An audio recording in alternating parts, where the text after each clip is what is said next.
I want to talk to you about, are you married to or in love with a narcissist? We're bringing sexy back. We're bringing sexy back. Let's get it started. Harder, won't you give it up? What you invited. Good evening, beautiful lady. Yes, I am talking to you. It is Thursday, and you know what goes down here on Thursday. Wife Life with Gail goes down here on Thursday at 8:30 Eastern Standard Time.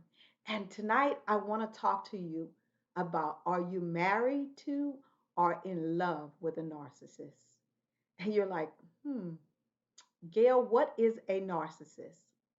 But before I tell you what a narcissist is, do me a huge favor.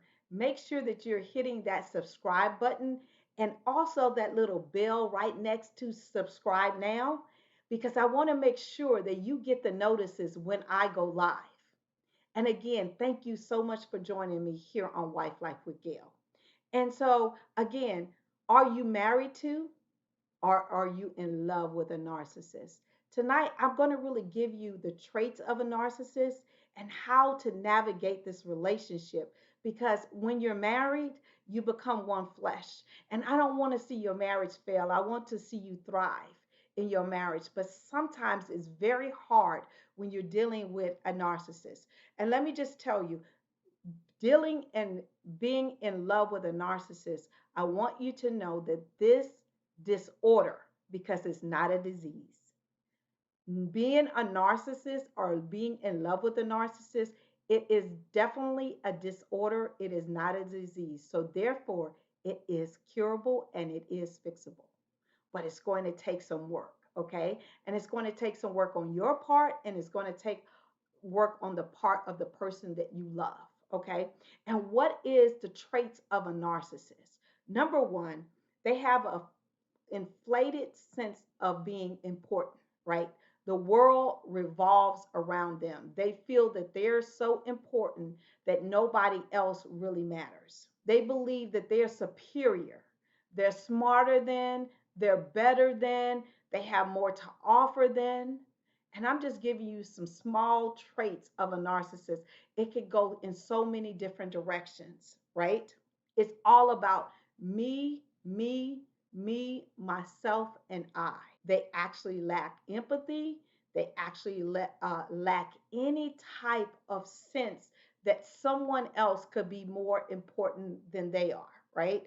And again, I want you to understand that the narcissistic disorder starts most of the time when people are children.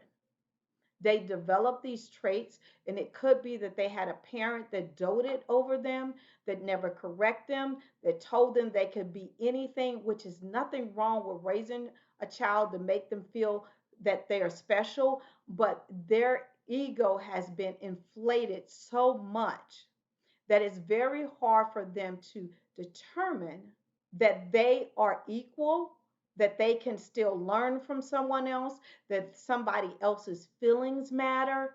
Any of those traits that are inflated as a child can also help an adult develop, stay in, and live and thrive with the narcissistic personality disorder. And again, I'm here to really talk to you about how to be married to or be in love with a narcissist. So let's really get into this, right? If you feel that you are married to a narcissist, it's not over. It's not something that you need to throw in the towel.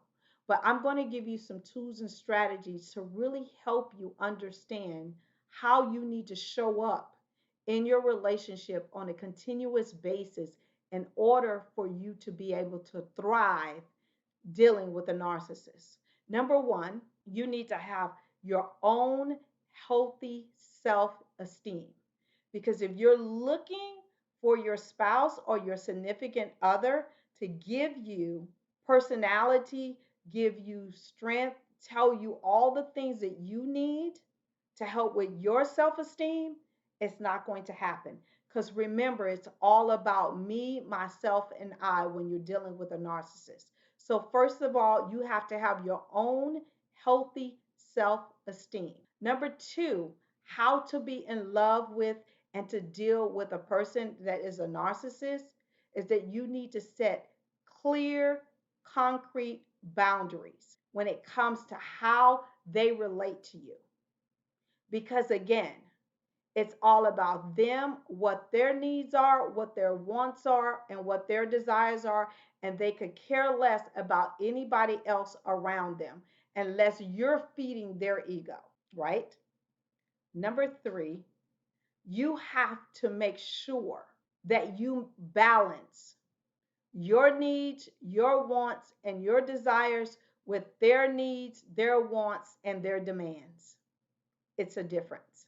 Because when you're dealing with a narcissist, their needs, their wants, and their demands in their head are come above anybody else's.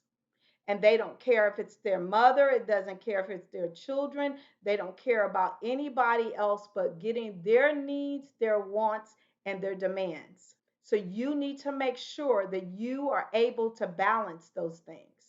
Because if they're your spouse and you love them, you want to make sure that some of their needs, their wants, and their desires are met, but not all of their needs, their wants, and their demands are met.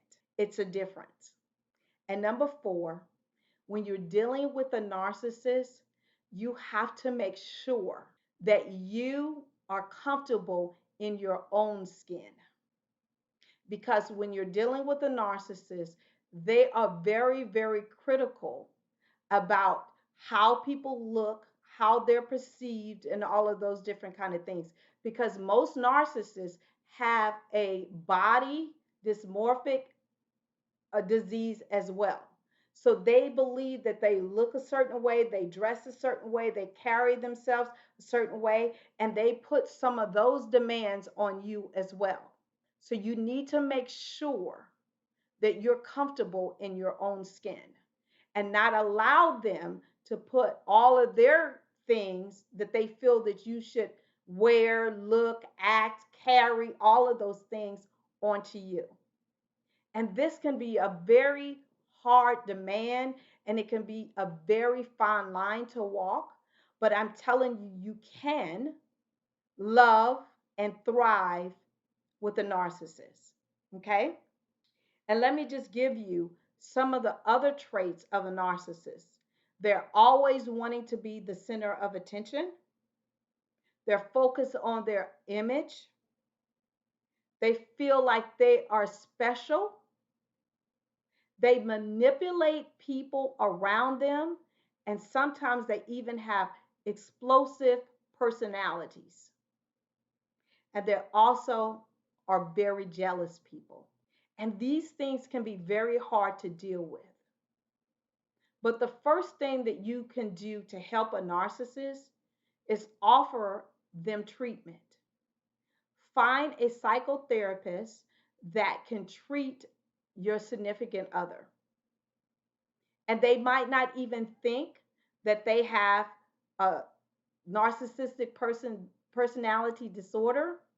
But my thing is show them this video. Show them instances where they have displayed this behavior. And let me just be honest with you. 99% of us have some of these traits, but we don't walk in these traits all the time. Yes, I have to have some sense of self-esteem, some sense of awareness, some sense of boldness in order to be able to come to you guys every single week. But I don't put those traits and those things off on my spouse or on my children. Yes, I think I'm special because I've been given this gift to be able to talk to women and men around the world about their marriages. But I don't think anybody else is less than me because that's not what they chose to do. You see the difference? So you need to make sure that you get your spouse in a space where they're able to receive and understand that how their behavior is affecting you, your family, and your future. So the first step is to offer them treatment. But before you offer them treatment, make sure that you find someone qualified in order to help them with this disorder. Because remember, it's not a disease, right? It's not a disease. And it's not going to be easy, but you need to allow them to understand how this is affecting you as a person, as their wife, as their partner. All of those things come into play. All right. So, again, I just want to make sure that you understand that there is help, right? Make sure that you set boundaries, that you learn to negotiate, not that they win all the time, but you negotiate things that you're able to live with and deal with, and you don't lose the sense of who you are to please them, right? And make sure that you protect yourself. And what do I mean by protect yourself? When you're dealing with someone who is a narcissist, sometimes they fly off the handle. They don't realize that they're being hurtful. They don't realize that some of the words that they're saying to you can really crush your self esteem and who you are. And they can hinder you from thriving and achieving and reaching goals. So protect yourself when it comes to allowing them to overrule everything that you, again, need, want, and desire. That's why boundaries, clear cut boundaries that maybe you guys sit down and write together, are one of the best things that you can do when you're dealing with a narcissist. But again, you can have a thriving, loving relationship when you're dealing with someone who is a narcissist, as long as you have the clear sense of who you are, what you bring to the table, and how you're going to love them through this disorder, not a disease. Again, I hope that these tools and strategies have helped you tonight. I would love to hear from you. And again, make sure that you join me every single Thursday at 8:30 p.m. Eastern Standard Time. I love you guys to pieces. Make sure that you put your comments in the comments. Also, I have an amazing ebook resource for you called Me, Myself, and I: How to Love Someone with a Narcissistic Personality Disorder. And you can find that on my website at gailcrowder.com, or click the link below and it will take you directly to the ebook. Again, thank you so much for joining me tonight. And I can't wait to hear your comments. I can't wait for you to subscribe to my channel and hit that little bell on the side so you can get the notices when I'm live. We're bringing sexy back. We're bringing sexy back. Let's get it started. Harder, won't you give it up? What you want?